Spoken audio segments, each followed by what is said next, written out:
believe in the gun. And our players don't use it most days. They use it every day. In my 20 years as head coach, I've used the gun every single year. Well, my dream as a coach that everybody would grow up with the gun, because getting all those reps would make my job a lot easier. Good morning, everyone. This is the NABC Championship Webinar Series. I'm Tom McDonald. I'm the 2-year college coach rep. I've also been with Championship Productions for 20 years. Special thanks to Jim Haney, Reggie Mitten, Troy Hilton for being on all these. I think we're at 85 right now webinars. Troy Hilton for being on them all and helping together. Eric Weberg, Rick Letty, and the rest of the NABC staff. Special thanks to The Gun for sponsoring these unbelievable webinars. Sideline Interactive leads right into when Coach gets done right on the top of the hour. We have the giveaway for the Sideline Interactive 8-foot board LED, free shipping, over $11,000 value. Craig Reed for sending all of the KBA, for sending all the marker boards and clipboards and magnetic boards for coaches that couldn't get in their office to get their equipment. Mike Bray for being the president of or past president and all his support. Jamie Dixon, who's now the current president. And Bill Self was the past president of the NABC. The board of directors for all their help social media wise and their effort in speaking. Championship Productions, Bill Berg and Nate Landis. So it's my distinct honor to introduce Bill Self, Coach Self from Kansas. Coach played at Oklahoma State, became an assistant at Kansas in 1985, then Oklahoma State in 86, went to Oral Roberts as the head coach in 93 to 97, 97 to 2000 Tulsa, 2000 to 2003 Illinois, and presently at Kansas. Some accolades for Coach, and he's done an unbelievable job. NCAA champion in 2000. 3 NCAA regional and a Final Four, 2008, 12, and 18. 8 Big 12 tournament championships, 15 Big 12 regular season champions, Big 10 champion in 2012, and the regular season champion in 2001 and 2, and then the WAC regular season in 1998 and 99. Coach of the Year numerous times, NABC Coach of the Year in 2016. Naismith Coach of the Year 2012, Adolph Rupp Cup 2012. Some of the things that inducted in the Naismith Memorial Basketball Hall of Fame 2017, finished the 2019-20 season as the number 1 team in the AP top rank 25 ranking. 2008, I told you about championship, and 12, the runner-up. Over 700 wins. The one that I always say is the most important one. It shows his commitment to coaching in the profession and his concern for other and his peers in this profession of coaching. NABC member for 35 years. Coach, thanks for being with us today. What you basically just described is that I've been fortunate to have really good players over the years. So here. Well, I would say you've won every place you've been, and that transcends that. My first question was going to be about your background and the people you've worked with and for, and your upbringing. I just thought if you could talk about your journey through coaching, I thought that'd be a great way to start. Well, I think everybody's got a story, and I don't think mine's anything great or really unique. But I got my degree in business at Oklahoma State because I did not want to coach. My father was a high school coach, and I never dreamed I could coach at a collegiate level. And you know, even though my heroes were my coaches, all that stuff, I wanted to be in a situation where I thought, you know, maybe I can go out and make some money and that. And I knew as a high school coach, that's very difficult to do. Maybe most rewarding, but very difficult to do. And I had an opportunity to come up here at Kansas. I caught a break working for Larry during his basketball camps. And during the camp, you know, I asked him if I could be a GA next year. He basically said, sure. So I went from being a business major to a collegiate coach in a span of 2 to 3 minutes. And so I got into college coaching following that next year with him. And that set up a lot of opportunities through Coach Brown. He was unbelievable, tremendous. And So I had a chance to go back to work for what I think is a Hall of Fame coach, Leonard Hamilton, and then I followed up with a just inducted Hall of Fame coach, Eddie Sutton, both at Oklahoma State. And so my three mentors have been Leonard Hamilton, Eddie Sutton, and Larry Brown. And I don't know that anybody can put, that on their resume like I have. So I've been blessed in that regard beyond measure. And certainly they kind of paved the way for me being able to be a head coach at Oral Roberts. And we won enough to move on to Tulsa and won enough to move on to Illinois. And fortunately, I've been able to be the head coach here at, maybe as historic a program as there is here at Kansas. Coach, you have a picture on your wall that I got to see with the people that have been important in your background. Could you just say those names are on that picture that's hanging on your wall by your door? Yeah, my staff when we got inducted, and I think it was 17, but my staff had a painting done, and the painting was done of Larry, Coach Sutton, Coach Hamilton, and then my father. And of all the people that's had influence on me, just like so many out there, I still think my parents have had the most, by triple. And certainly my father has been my role model and hero, ever since, I can remember growing up and idolizing him. So yeah, those are the four men that have probably played the biggest role in my personal development as a coach. And certainly, I owe so much to all of them. I'm going to go off script a second and just ask you, what advice you deal with a lot of high school coaches and educators. What kind of advice would you give a up and coming or a person just getting into the profession of coaching high school? What kind of advice would you give them? Well, I think that based on my experiences, first of all, let's all understand something. The big time is where you're presently at. College coaches aren't more big time than high school coaches, and NBA coaches aren't more big time than college coaches. Wherever you're at, you have a job and a role as a coach to try to service, the people you work with in a way to develop them and have them maximize their potential as much as you can during the time frame that they're with you. So we all have an important role, and certainly the time that I can come talk to many through things like this, which I think is great because we should all try to always hone and sharpen our skills and maybe steal an idea here and there. But if somebody else was presenting this, I could learn just as much from them as they could from me presenting this. And so I get this. So I learned at a very young age, because I made a comment to Mr. Iba in Stillwater one time. And I said, God dang, Coach, I've watched them play and they don't do anything. And his statement to me, he said, son, remember, a broken clock is always right twice a day. So I thought that was really strong, meaning, yeah, you when you think you got it figured out, somebody else will beat you. And just because something doesn't seem right to you, you could run crap stuff, but if all five players believe in it, it'll be more effective than running brilliant stuff and four players believe in it. So I learned a lot through there. And the other thing I would encourage young coaches is you don't change your philosophy year to year. There's a philosophy you have that wins.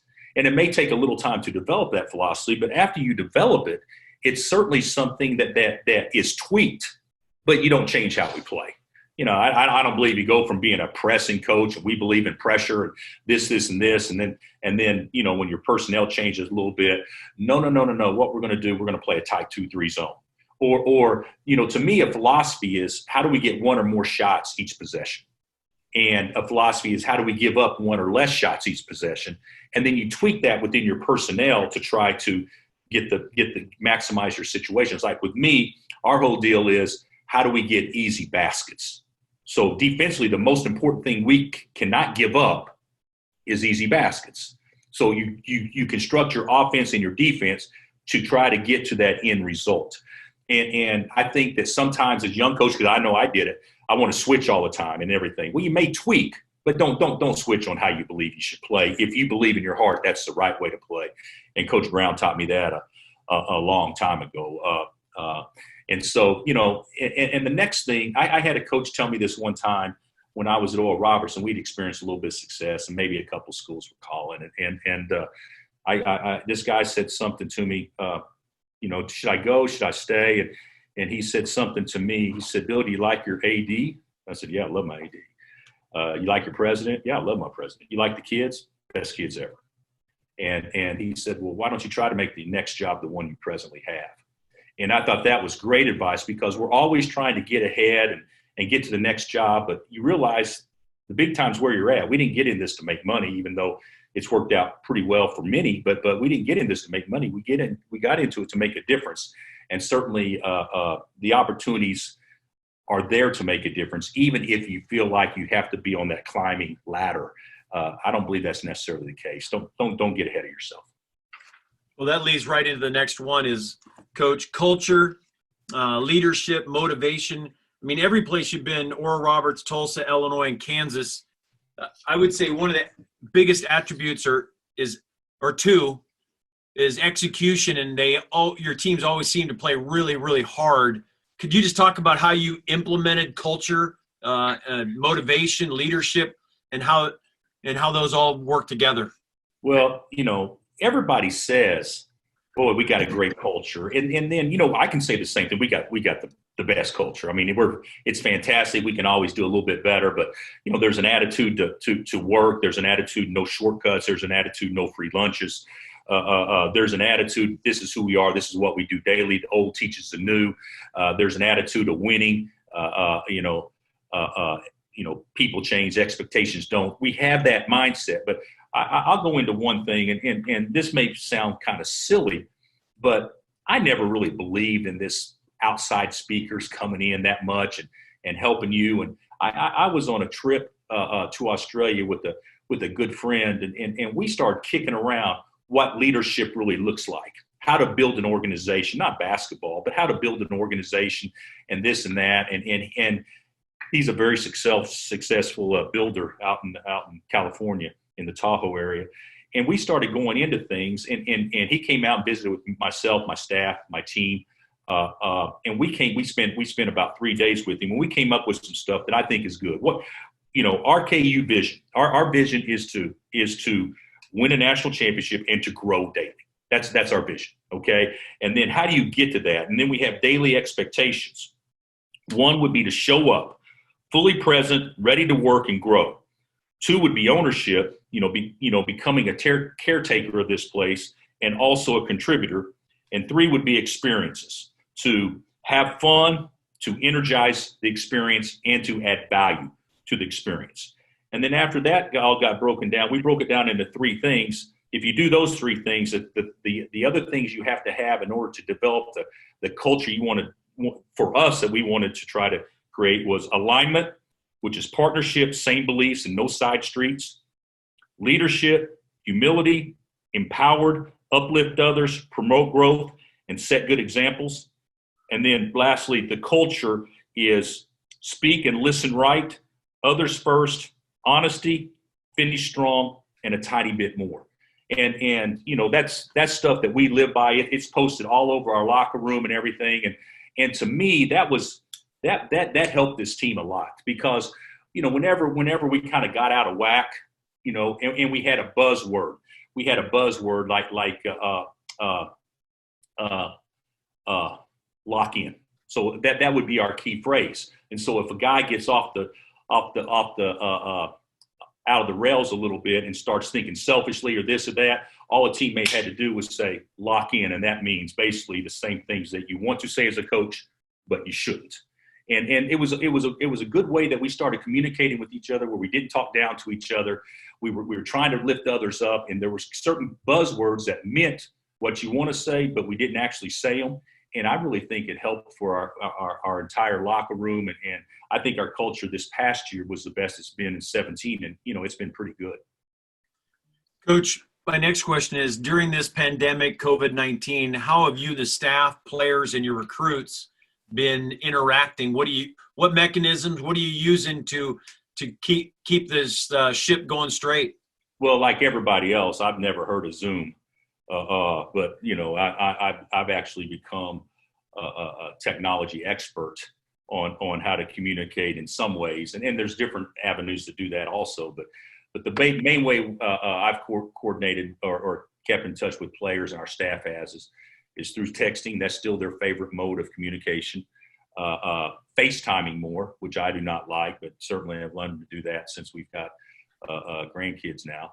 And picking up the phone and actually talking to somebody, which is the player's least favorite form of communication. So we've done that. And then what I've done is I've had a Zoom call with everybody, including families. We've had a lot going on here. I really hope all the coaches out there has had a better last 48 hours than I have, to be honest with you.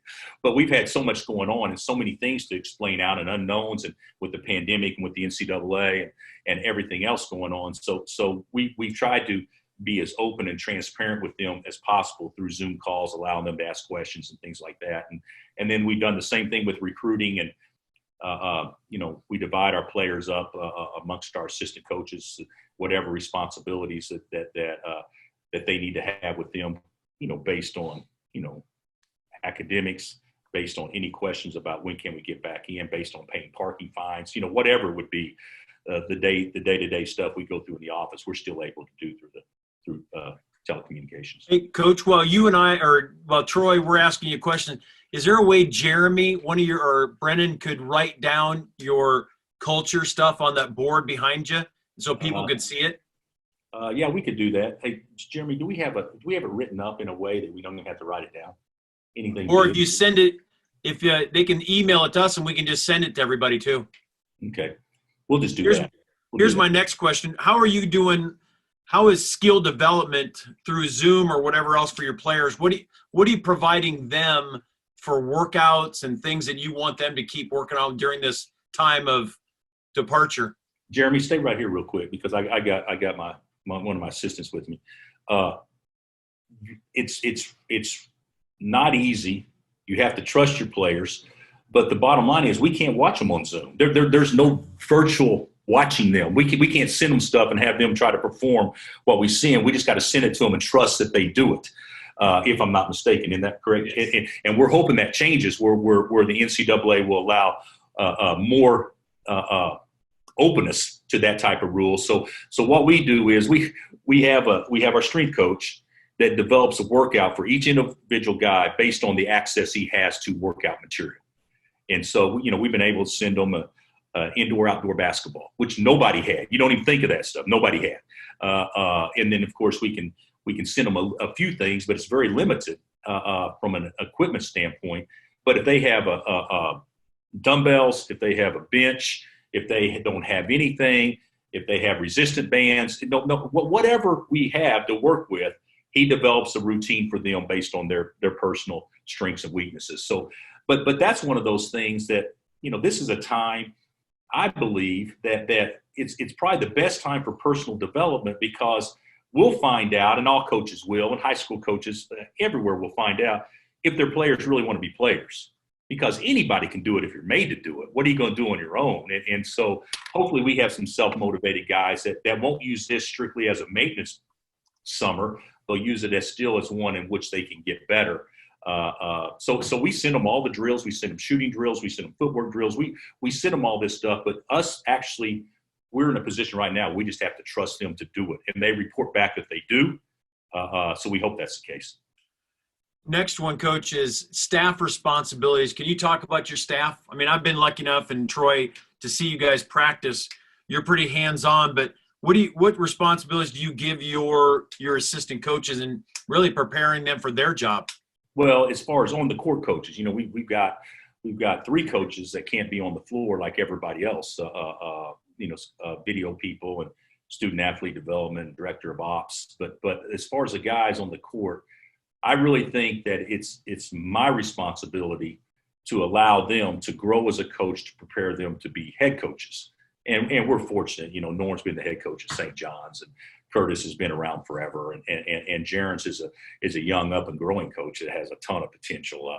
He's going to be terrific. And so, everybody has different areas of how I divide them up. I actually divide them up between bigs and littles. I may divide them up on what drills that day, but I've changed a little bit, and I am very hands-on when it gets to 5-on-5. Up until practicing, in my opinion, really starting, I want my assistant coaches to do as much as that as possible. I want them to do break. I mean, I'll oversee it, but I want them to be the ones actually setting up the breakdown things and actually using their own our terminology, but them saying it themselves. I think that's very important for their growth. And I also think it's important for our players to hear a different voice. And it also gives assistant coaches cred with the players if they know that I am utilizing them as a coach. So, yeah, I do that a lot. But when we get to 5-on-5 and we're actually scrimmaging, I'll be the, one coach may have offense, one coach may have offensive rebound, and one coach may have defensive rebound, and maybe one coach is watching, do we all jump the ball screens? Everybody may have a different assignment, through those drills or what we're doing. But I'll be the main voice when it comes to 5-on-5.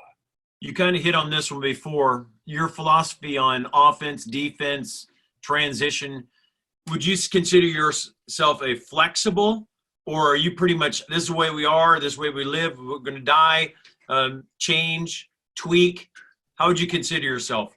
I would say that I used to be pretty rigid. Jeremy's laughing because he played for me. I used to be a guy that I wanted to dictate where our guys got their shots from. So we would design whatever to make sure our guys got the shots the way that I wanted to get them shots. And this was going back a long time. And we've had some unfortunate things happen that worked out to be blessings with injuries or whatnot during a season, where now you can't play exactly the way you were playing. So now how do we generate offense? How do we do different things?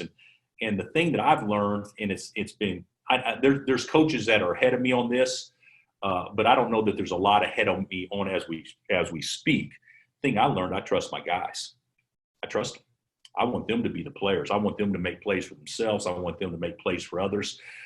We put them in situations to give them the best chance to have angles to drive, to best chance to throw up lobs. We put them in different screening angles to do certain things.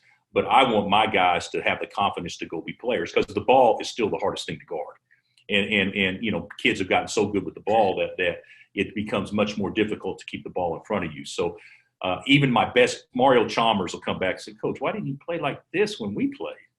And I'm like, well, it worked out pretty good for you. But the bottom line is he's right in many ways. And so, the game has evolved. And, of course, the NBA game is much more free-flowing. And if it can be more free-flowing with the 24-second clock, but it is. And, guys are shooting threes quicker and more guys are doing it. But still, giving guys freedom, but don't compromise your philosophy. And your philosophy, one or more good shots each possession. And we have to create opportunities to get easy baskets. So whatever we do it all with that in mind.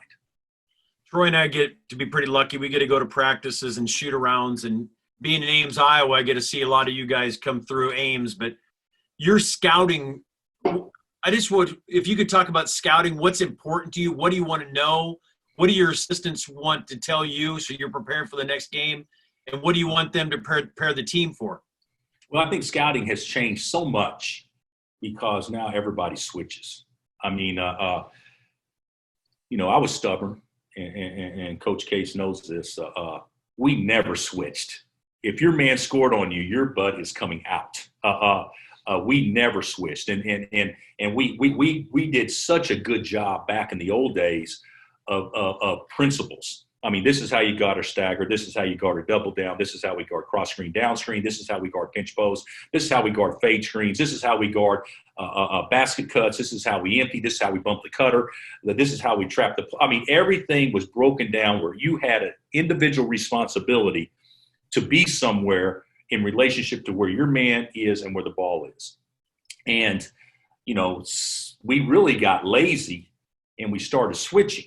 And – everybody, Coach Brown always said, if you're going to switch to take something away, switch to deny. And we were lazy. We didn't do that. We just switched because it was convenient. And I think, and if you watched us play this past year, not so much the year before, but even a couple of years before that, when we were a 1 seed also, we did a really good job of taking stuff away.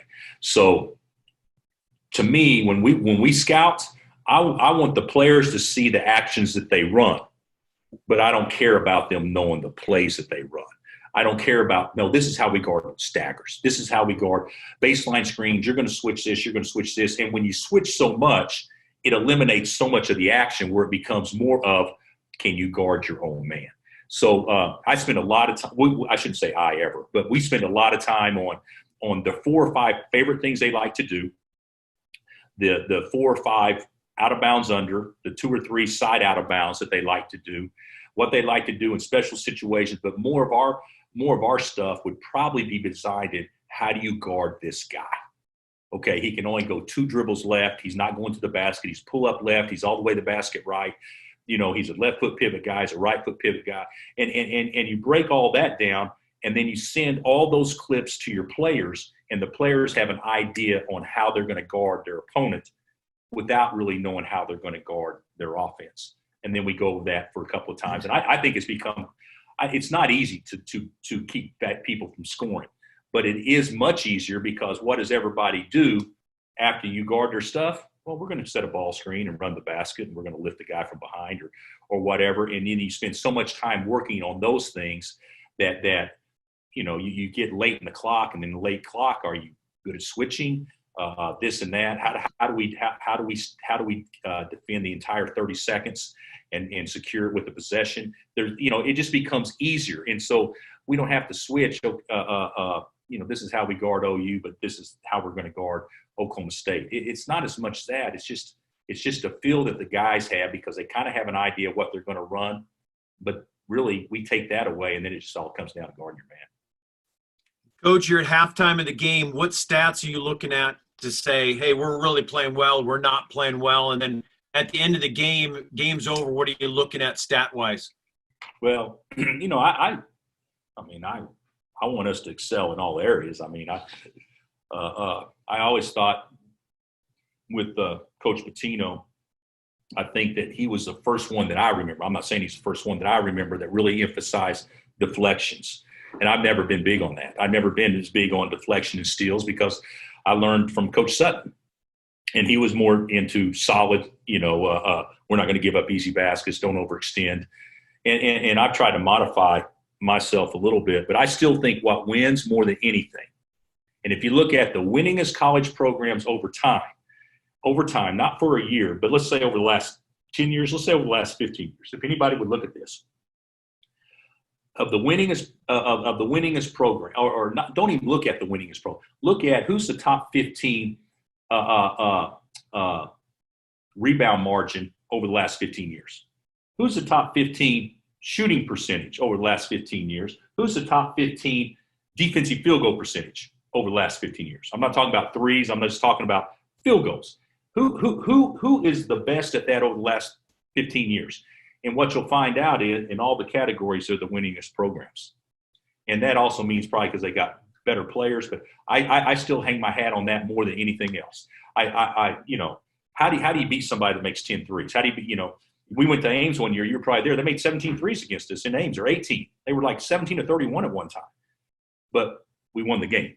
And there's so many things that, we played Dayton this year, and I think they outscored us. I could be wrong. I think they made 16 threes and we made 3. They outscored us 39 from 3. But we won the game. And I'm not saying that's good. That's a formula for disaster, to be outscored like that. But it's just a situation where don't compromise. Easy baskets is still the main thing to me. But in today's time, eliminate easy baskets and guard the arc, and you're going to be pretty darn good defensively. Coach, we're going to turn to practice, and I was wondering if now we're going to try to see how it looks on the big board, but your couple of favorite practice drills, and then we'll turn our attention to offense, defense, and some special situations. We've got 31 minutes before we got to get you off here to get to your next meeting. So if you could a couple of favorite practice drills, that'd be great. I used to be a big drill guy, and then I realized that it's drills are good. I mean, I'm not denying that. And of course, early in the season to break down, but most of my breakdown drills defensively would be how to guard certain actions. Like there's certain actions you don't switch. I mean, we don't switch a pinch post. There's a lot of things. We don't switch a 5-2 fade screen. There's a lot of different things. And so, we'll break everything down on how to guard certain actions. But just to do drills, I'm not big on that. I like to get right into it as quick as possible. So I'll show you one that I think is a great drill offensively and defensively, but more so defensively, because today's time is about ball screens. And so let me Coach, show you I got one. three. When you get done with that, if you could think of, we had a question of, do you have a charge drill, a rebounding drill, and defending the ball screen? So those are three things people are asking about. Let's just go over that first thing. Okay. A charge drill. We don't take them. We have one or two players on our team that they know that's their way to get into a game. Mitch Lightfoot is the best charge taker we've had in a long time. He was redshirted this year, but he's terrific. But Udoka Azubuike, he better not ever take a charge, ever. Our big guys better not be taking charges. They better be contesting and going straight up. I think the way the rules have changed, where a guy can go straight up in the cylinder, is actually a more effective defensive move than big guys trying to take charges. And this is where people will not agree with me. We used to take a ton of charges. And I know it's a great defensive play, but I don't practice taking charges because I'm nervous somebody's going to get hurt. I don't. So we work a lot on getting there. We learn, I may bitch them out about saying, how soft are you? You just got out of the way.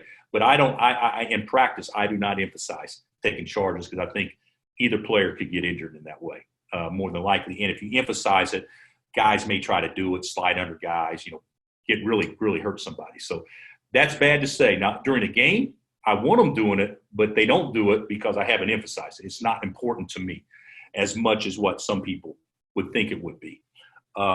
Rebounding drills, all right? The best rebounding drills is when the ball shot, hit your man, and go get the damn ball. Okay, that's the bottom line, the way that I see it. So every drill that we do, Tom, is a rebounding drill. Everything. We play one-on-one, it's a rebounding drill. We play two-on-two, it's a rebounding drill. We play 4-on-4 shell, it's a rebounding drill. Anytime we go up and down, it's a rebounding drill. But as far as working on some competitive 2-on-1 rebounding and things like that, whenever Joel Embiid broke his orbital bone and was out, and we almost lost the league because he couldn't play, I decided maybe we need to try to emphasize it a different way. So I'm not into that. What was the last one? The ball screen, defending the ball screen. Defense. Well, this is something that I think that we have been great at it, and we have been crap awful at it. So from my situation, and this is hard to do. Can you see this right here? If I draw right here, I'll keep you informed. Okay. Just in my situation, this is a drill that we do a ton. We'll have offensive players. Makes no difference where they are. All right, 4-on-4, and then we'll defend them. He's got the ball, and let's say that right there. So that's actually pretty decent as far as positioning. Now, what they'll do, they'll play 4-on-4, and they'll either have one guy, which could be this guy, as a designated screener. So now we're practicing guarding 4 out, 1 in, and how to bump the cutter and all this stuff. So let's say we'll practice on doing this, running into it, all right, having him come off, have him run to the basket, have him have to bump him and get back and have him lift. We'll spend a ton of time working on that. Now, the question is, how do you go – so we could do it with 2 designated ball screeners too, but this is – just in general, this is a drill that we do every day to get loose, okay? So we're working on ball screen offense, but primarily we're working on ball screen defense. So now you decide, how are we going to guard? Are we going to hedge? Are we going to flat hedge? Are we going to go hedge and go under? Are we going to hedge and go over then under? Are we going to switch? How are we going to guard this action? Well, what we have gotten really good at, and the main reason is because Azubuike, we've gotten really good at downing or icing every ball screen. I mean, really good at it. So whenever you're playing basically head up, you're influencing the ball to the sideline. We've always said, you should be able to draw your court kind of like this. And we're in relationship with where the ball is right here, you're trying to influence him here. If the ball's right here, you're trying to influence him here. If the ball's right here, you just want to keep him on the sideline. That's how we've always done it. But in this situation, we are playing it head up, and we are working on strong help. So whenever a ball screen occurs, we think it's important that the people on each side of the ball screen are really responsible for guarding the ball screen. So if I'm this guy right here, and I know they say don't help off the corner. We don't want to help off the corner. But whenever a ball screen occurs and he's running out to the ball screen, depending on how we play it, we don't want to help off the corner, so we start an extra strong help. And as he comes to us, we bluff and we always get back to the corner. But we want to be an extra strong help. We never want to be in a situation like this where now that encourages slot drive if we make a mistake. So we want to be in a situation where we're discouraging the slot drive at all times if we make a mistake, but we're still not leaving our man. Okay, if that makes any sense. And then when we yell down, now it's this, when we yell down. Some people may yell ice or whatever. But when we yell down, this big guy obviously needs to be as close to the screener as possible. But when we yell down, he's yelling it early. Down, down, down, down, down. Now he jumps right here to take away any middle drive. Okay? And now the big guy fills the hole right there. And that's basically how we've gotten really good defending the ball screen. So now if he comes off right here and then they play to a pick and pop, this defender's job right there is to be in help position, jump to the ball screen, be able to bluff, not run to him. That's about it. Bluff and get back. And depending on who the shooter is, we may guard it a little bit differently. And then the big guy is able to relocate back. I really think that's the way to guard if you have a 5-man that can't shoot. If you have a 5-man that can shoot, like Villanova did when they cleaned our clock in the Final Four, that's probably not the way to do it. But we basically rely on Azubuike to guard everybody, and we try to ice her down every ball screen. If it's in the middle, the ball screen's in the middle right here.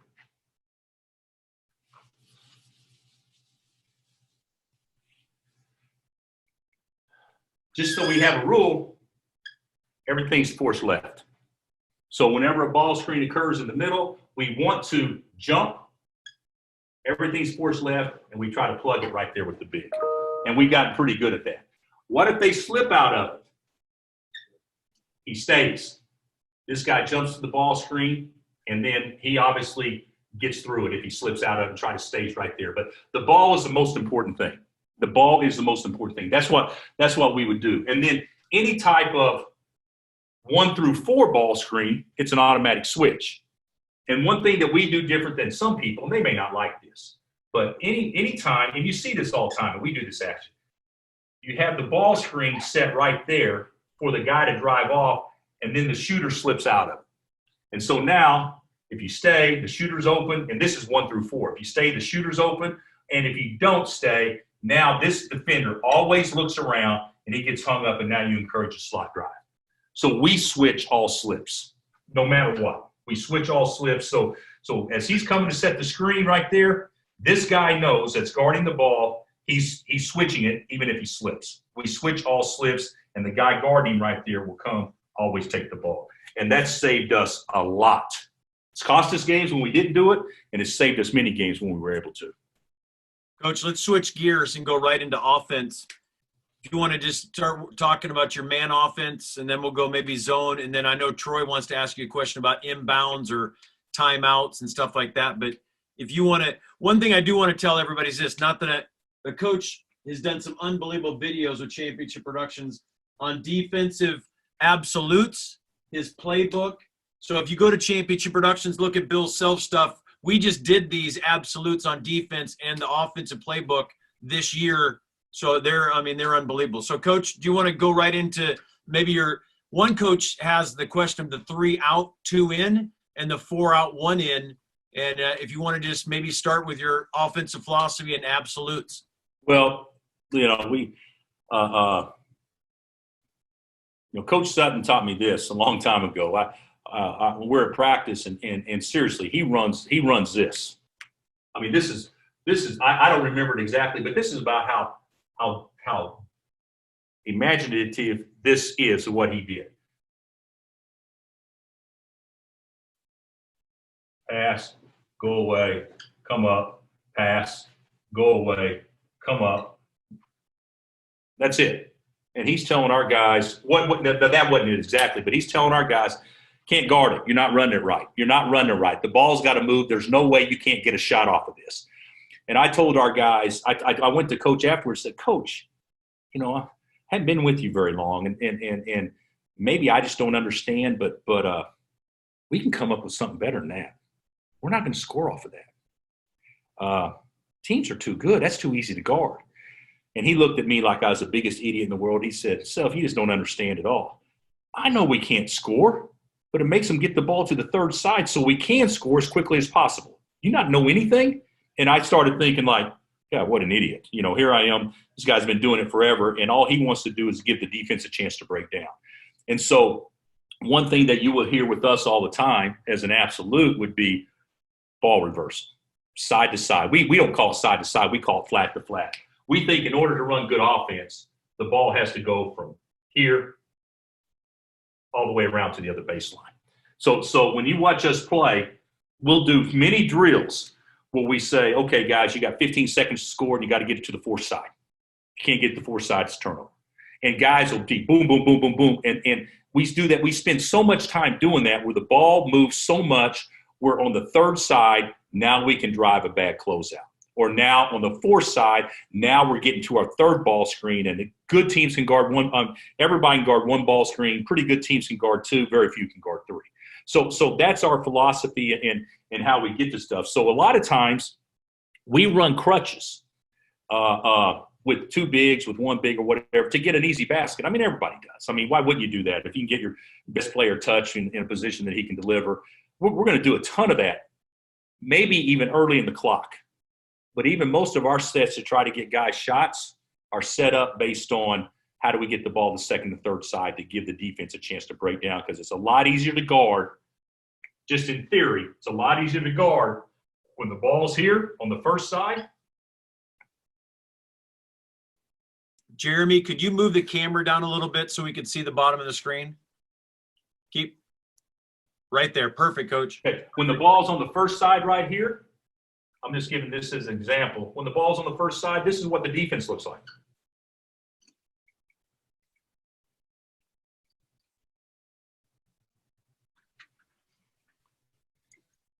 You got 5 guys on one side of the floor, so you're playing 3 against 5.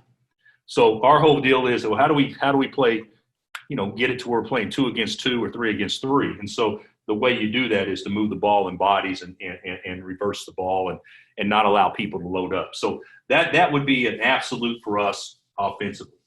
And you talked about, you know, the difference in us. You know, I used to be a 3-out, 2-in guy, and we ran a lot of high-low because I was stubborn and I wanted to dictate where the shots came from.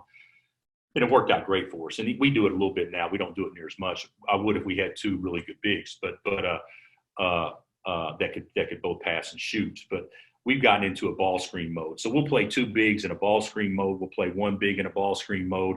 It really doesn't change that much. But I'm a big believer that combo guards are the best way to go.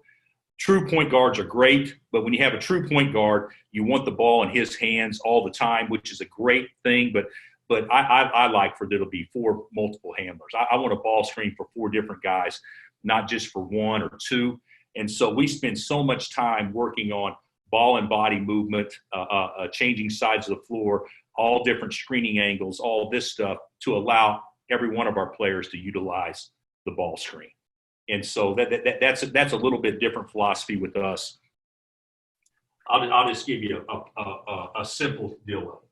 So let's say that we have 4 perimeter players, and we've got the floor spread, and we could do it many ways. Let's say we run a dribble, not a weave, but some type of short pass, kind of like Memphis used to do it. The dribble drive series, but not that, but just kind of something like that. And he comes off right here. Let's say this guy comes off and he gets out. Now this guy back cuts. He comes over. It sets up a back cut here. Sets up a screen here. Whatever it would be, but just a way to spread the floor and keep everything wide. And all we're doing is setting up different angles to get to a 5-1 or 5-2 or 5-3 or 5-4 ball screen. So different guys are guarding different angles and that kind of stuff. And so if you just run something, and everybody knows this, but if you just run something where you're set up and the 5-man's here, and he just dribbles up, and he comes and sets it. Everybody can load up. Everybody's in the right spots. So we want to create as much movement where there's not switches, all this stuff, to now when the ball screen does occur, we change the angles, we do different things, and so now we hope we can come off naked. And our whole deal is how do we like this year's team, and I'm not being funny on this. Jeremy knows this. We did two things better than anybody. Anybody. We had a big guy that could catch lobs, and we could shoot. Two guys could shoot right-handed layups better than anybody in the country. I mean, and I'm not exaggerating. Dotson and Garrett were the best I've ever been with as far as getting downhill and shooting right-hand layups. Now, it wasn't left hand, it was right hand. Okay? So, and Doak couldn't score from 4 feet, but he could catch it above the rim with the best of it. So how do we try to get, I'm not exaggerating, 6 to 10 easy baskets a game where we shot right-handed layups or we do a lob. And so everything that we did was designed to create that type of situation, okay? Then we could do one other thing better than, I'll give you an example of this. We could do one other thing because we had a guy that was a monster. I mean, he was a monster, and you couldn't guard him at 2 feet, okay, unless you fouled him. That was the way to guard Doak, obviously, if you fouled him. But we would do in our offense, and this isn't a play, but just in our offense. So let's say that we're playing 2 bigs, all right? And we may do something like this. Makes no difference what it is. Let's say we throw the ball here, and we know they're icing the ball screens. They're down on the ball screens like us. So this is Doak. Well, if they're icing the ball screens, we know he's going to get a layup. They're icing the ball screens on this side, and we know he's going to get a layup there. Okay, this is how we would think. So now let's say they're icing. So we throw the ball in the wing. We cut through right here, and we bring our best passer right here. Okay, so this would be our best passer. Doesn't have to be, but it probably should be. So we would do stuff, and they're icing. So we go out and we set a butt screen or whatever you want to call it to drive the ball to the baseline. All we're trying to do is get a pocket pass. We get a pocket pass, we got a layup. So he'll drive it off hard. Big guy will hedge. We'll pocket passes. We work on that a ton right there. And while the ball's in the air to the 4-man that had just set the screen, while the ball's in the air here, we'll have some action over here. But basically, this dude has to get open just off the lane line, just right there at the top of the key. Right here. He's got to get open right there. Got to. As he catches it, there's no hesitation. It's quick ball reversal. This defender right here is going to play. He's going to jump to the ball screen like everybody should, and Doak's going to hopefully stay out of the lane. He's not great at that. But as the ball's in the air, as he catches it right here, Doak's going to go seal and attack his bottom leg or his inside shoulder, the shoulder closer to him, and he's going to get under him. Going to get under him. And so what happens is now when the ball comes back here, he comes back to this area, Doak seals him, and then we work on this all the time. Is throw the ball to the corner of the backboard, okay? And then what happens with that? He usually catches it, he scores, but this worked for everybody that we've ever coached. Markeith Morris, Marcus Morris, Cole Aldridge, Thomas Robinson, Jeff Withey. It makes no difference. This is Landon Lucas. This is what we play to. And so we teach our guys, our philosophy is how do you score before you catch? So this is something that we work on all the time, but it's all misdirection. Get the ball to one side of the floor, get it to the second or third side, just so Doak or whoever our 5-man is has an opportunity to get a layup. Well, that's one way to get an easy basket is to get an ankle. So that would be something that we would do not sometimes, every possession. Everything that we do will be based on how do we score before we catch with our post guys, and this is a way that we can set that up. Okay, that's pretty simple. We would do that out of plays. We would do that out of our offense. Guys just knew. So you know that if a big guy's setting a screen right here, we're playing 2 bigs, regardless of what the situation is, we want our other big to be right here. And we know anytime where that ball crosses this lane line, by pass or by bounce, we have to be open right here on the 2 side, and it's an automatic duck in. Anytime. So that would be something that we would play to. quite often.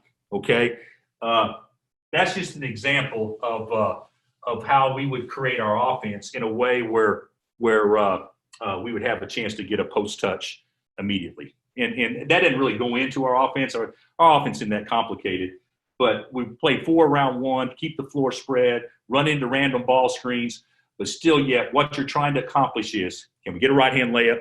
Can we get an angle? And that's what we spend a ton of time working on. Coach, one question. What was that only against ice coverage, what you just ran? No, you can do it anyway. You can do it anyway.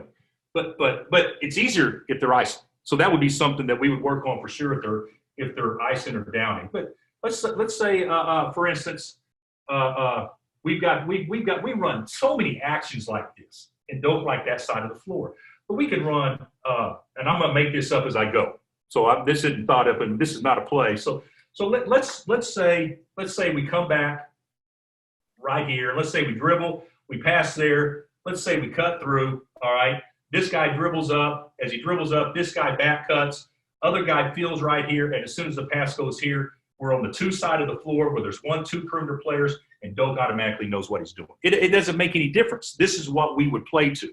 So our absolute, this may sound kind of childish, our absolute is when the ball is on the 2 side of the floor. Doesn't matter if you're playing 1 big or 2 bigs. As the ball gets to the side with 2 sides of the floor, when we catch it, we have to put it above our head and we have to punch pass it. So that allows, the ball screen to get set, so it's not a moving screen if the ball screen's coming. But that tells us and emphasizes every single possession we are looking to throw the ball to our big guy from the 2 side up high every single time. And we talk about throwing it to the quarter to backboard. I mean, this is something we practice all the time. Coach, could you do that one a little higher so they can see the whole thing? Just diagram it one more time a little higher. Yeah, so sorry about that. I'm not. Just since you said that's an absolute, I just want to make sure everybody sees it. This is an absolute in our offense, okay? Absolute. You know, if there's 1 perimeter player here and there's 2 here, this is called the 2 side of the floor, okay?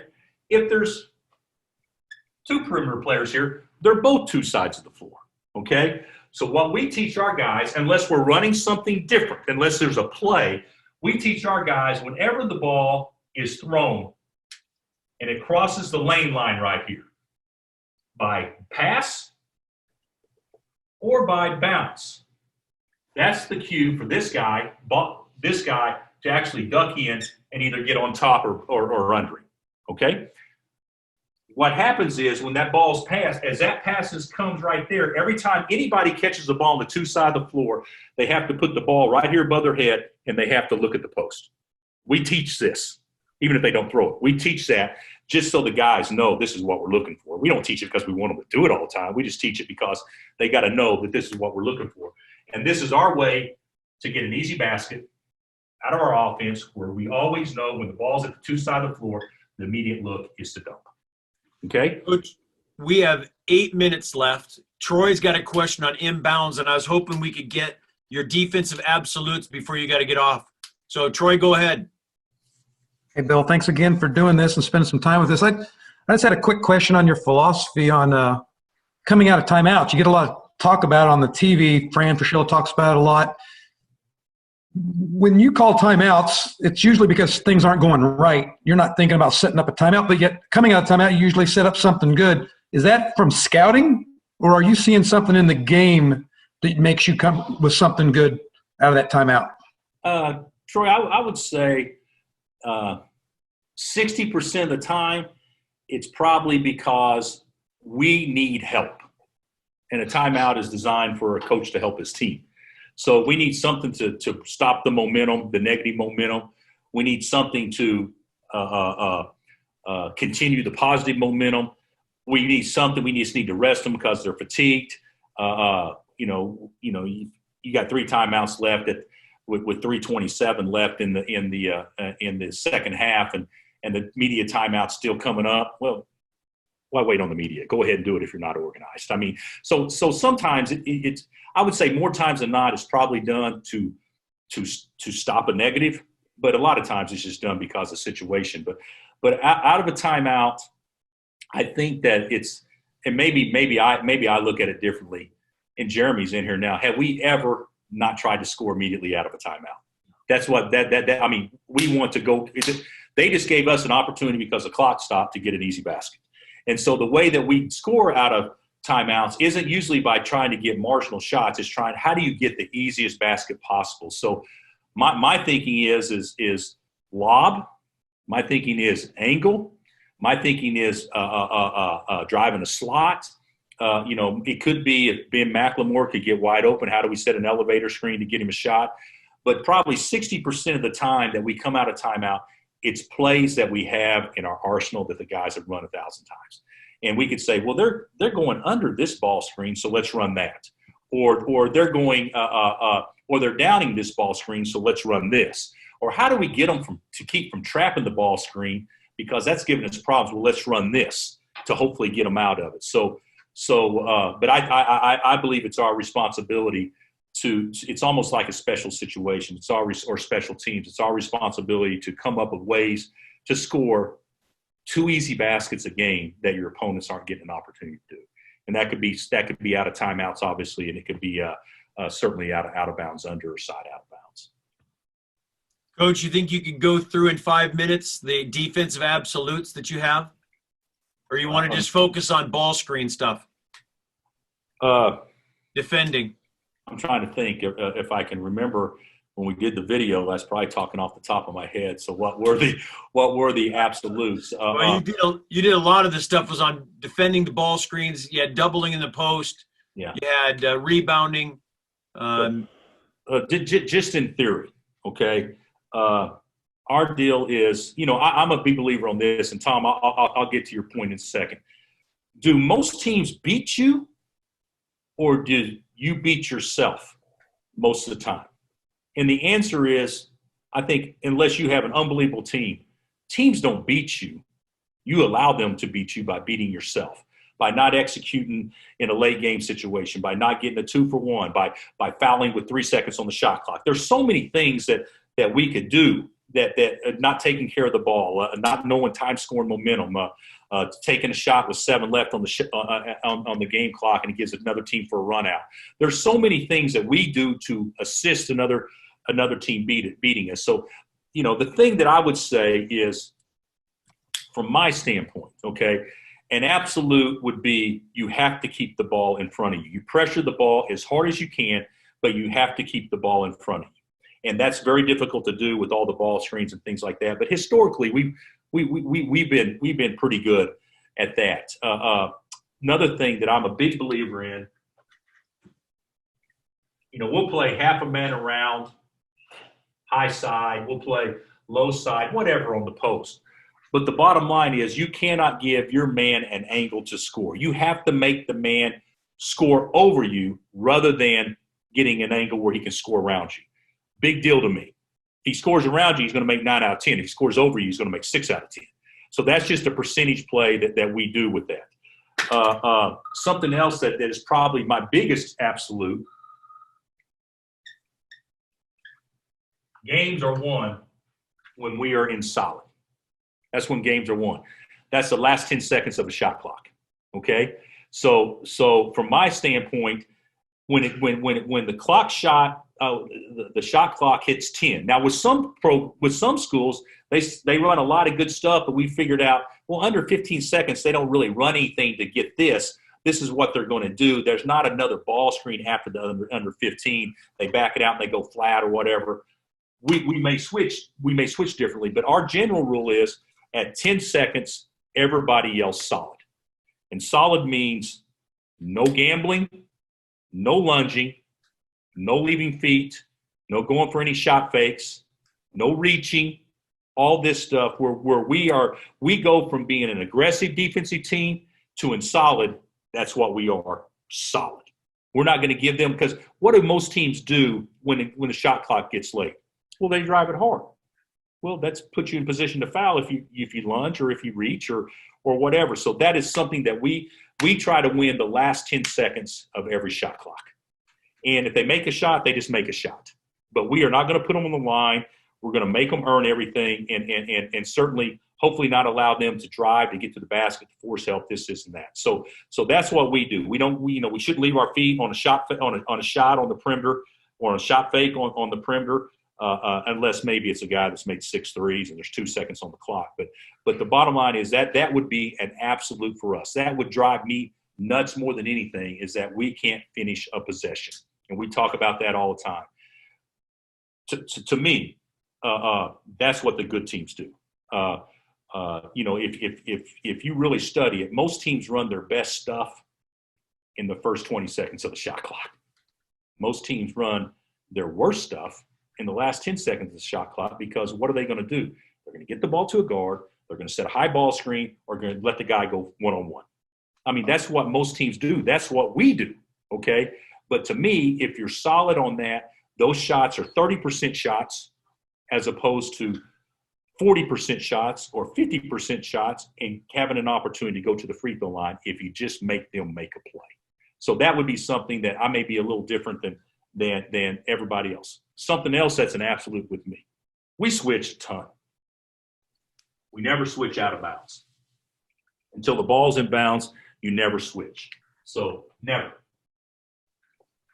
So now, granted, if the ball's out of bounds under and there's a screen out here and the guy's coming off, we're not going to piggyback that. We'll go under. But inside the scoring area, before the official hands the ball to the opposing player, we are in a stance like this, and we have an arm bar on our guy, okay? And the reason why most teams score on out of bounds under, it's very, very simple. If the guy shades the basket right here, he can take this away. The guy can beat you and be wide open. He can take that away 19 out of 20 times. Now, it may happen, once a year, twice a year or something, but he can take that away. He may not be able to take away any lob pass right in this area, but he can take away any pass to the weak side of the floor there, with the exception of the pass all the way to the corner. Okay? He can take that away. So, but most teams on out of bounds under score because they do this. They're in a stance, and as soon as the guy makes a move, more times than not, he's going to walk into you and he's going to put his body on you in order to push off or do whatever. And what happens is when you're in a stance right here and he comes in to set you up and pushes off, you do that. You take that step back to get your balance. And now 3 feet of separation has been created.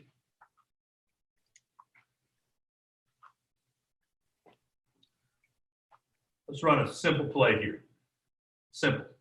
Ball screen right there, comes off, pin in right there, and then shooter comes off there.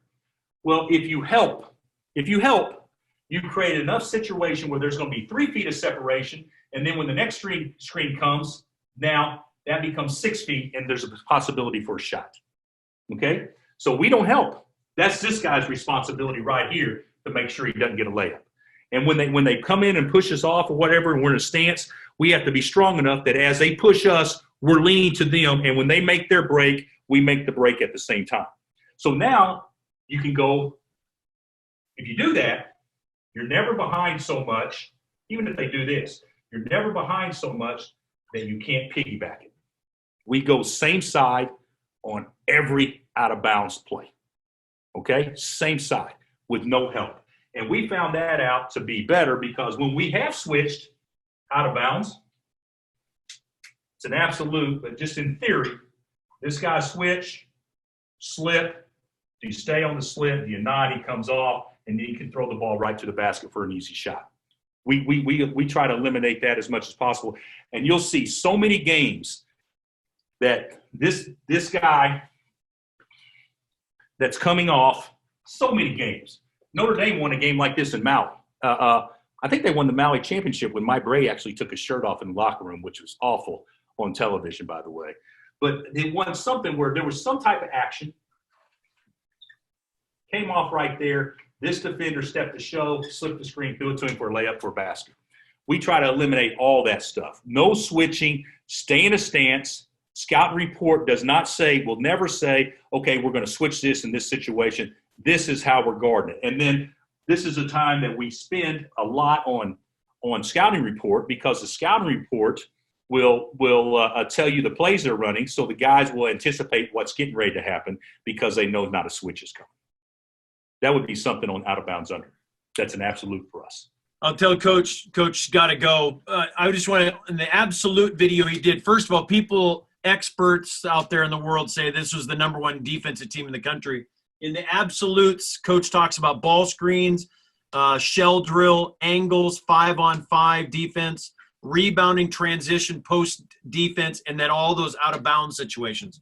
That's what you talked about. Yeah, and just in theory, you don't give up easy baskets, the team's not going to shoot a good percentage. And I still believe if you can hold the team, our league's so good defensively. But I think last year we were about 38. And I think field goal percentage in some ways can be overrated because if you get enough steals, that can compensate for a team shooting 45 as opposed to 38 because you got 3 more steals and so they had 3 less possessions to try to score. Those things are all important. But just what's most important to me and what I believe in, I think this comes from Coach Sutton more than anybody else, is don't beat yourself. And so don't beat yourself. You don't give up easy baskets, and you got to try to create as many easy baskets for yourself. And so we've been good defensively. I think we finished in the top 10 defensively nationally in field goal percentage or efficiency. I'm not exaggerating, maybe 8 of the 17 years we've been here, something like that. But we haven't been as good of late, and we've gotten a little soft. I don't think we've had the same pride defensively as what we had in the past. And I also believe this was a rare exception this year, but we weren't a good offensive team this year. But we got a lot of easy baskets because we had a big guy and we could shoot right in layups. But the bottom line is usually your best defensive teams are the teams that struggle to score. And my best defensive teams are usually the teams that struggle to score because they know if we're about winning and we labor on offense or we're not as efficient, then we got to get stops. And my worst defensive teams have always been the teams where the ball scored easy for us. And so, 6-1, half a dozen the other. Of course, you want both. But that's why I was so optimistic about this year's team in that I knew we didn't have to make shots to win in the NCAA tournament. I really believe that. Now, if we did, that would be great. And as you get deeper in the tournament, obviously the competition's equal, so anybody can beat anybody. And I'm not saying that at all. But we took so much pride in that no matter how bad we were offensively, we can make sure the other team was worse. And that's what our mindset was, and I think that's why it gave us a chance to win at a pretty high level this year for a team that labored offensively quite a bit. Coach, 3 things. One is Coach did the video. One thing you realize with Coach is he shares what he does. I mean, he's unbelievable at giving and sharing. In his playbook video, it covers every single thing from press break to zone offense, inbounds plays, everything's in their offensive man zone. And then number 2 is if you're stay on the call because we have the drawing we got. Troy, for Coach, thanks for everything. Troy, I'm sure you got some things to say, and we'll get off this one and draw for this Sideline Interactive. Yeah, I just want to thank you again, Bill, for being on. Part of what I've been doing during these is monitoring the questions that come in, and they've been flying in like crazy. We could have filled 3 hours, but we appreciate you giving us what you got, and look forward to seeing you. Hopefully we'll have a season this year. Yeah, I hope so. I believe so. But everybody stay safe and healthy, and even though it sucks, this has got to still be a time where we can we want our players to work during this time where they're responsible for being disciplined and doing this and that. Well, if we require that of them, shouldn't they require that of us? And so hopefully this is a time where we can also better ourselves to be better prepared when we are able to hit the ground running. Coach, thanks for everything. All Have right, a great guys. day. See you. Thanks, Coach.